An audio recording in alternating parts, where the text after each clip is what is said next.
It's time for another episode. Today we are talking about top 5 terrible DM tips. Not spicy enough? Alright, top 5 terrible DM tips that actually worked at my table. So strap on and let's dive in.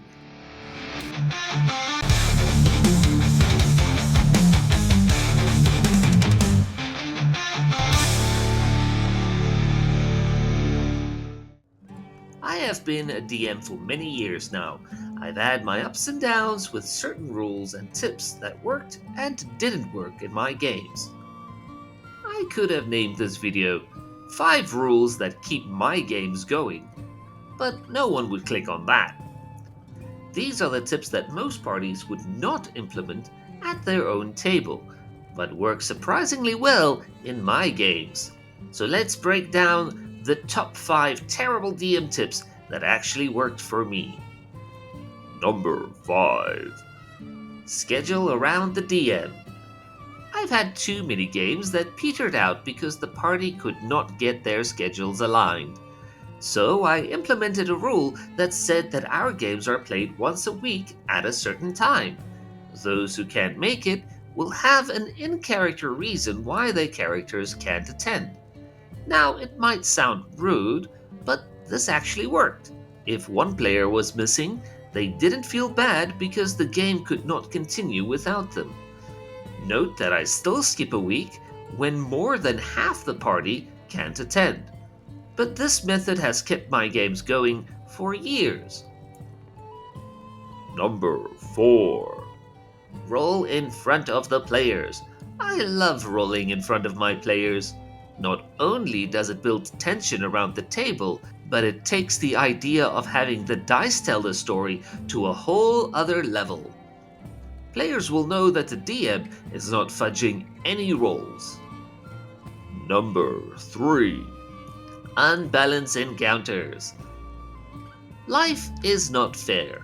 Deal with it. Sometimes the encounters aren't going to be balanced to the party's level. Make the encounter too easy and the players feel like heroes. Make it too hard and they learn a valuable lesson about running away. This also revs up the tension with every new encounter the party faces. They do not know if the new monster is something they can easily overcome or if they need to make a run for it.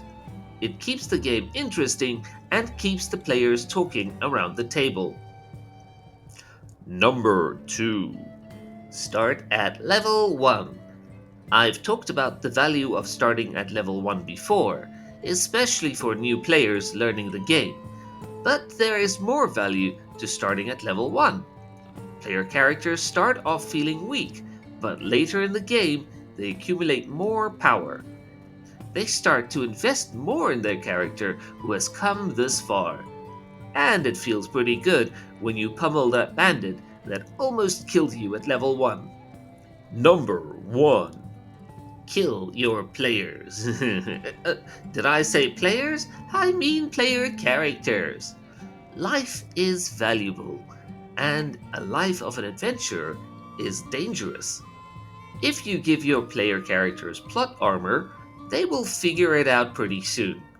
In my experience, they stop caring about the story and the combat as a whole when they know that they can just walk through every encounter unscathed. But make them realize that every combat could be their last, and see them start to use tactics, combos, and strategies to work together and defeat their foes. Overall, I like having the threat of death hanging over my player characters' heads. It raises the stakes. And if they really make me angry, well then, rocks fall and everybody dies.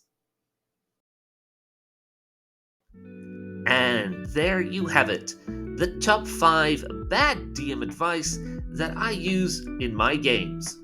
If any of these scare you, leave a like and a comment.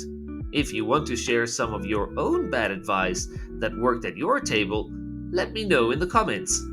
I hope you guys enjoyed this video, and I will see you in the next one. Until then, happy adventuring!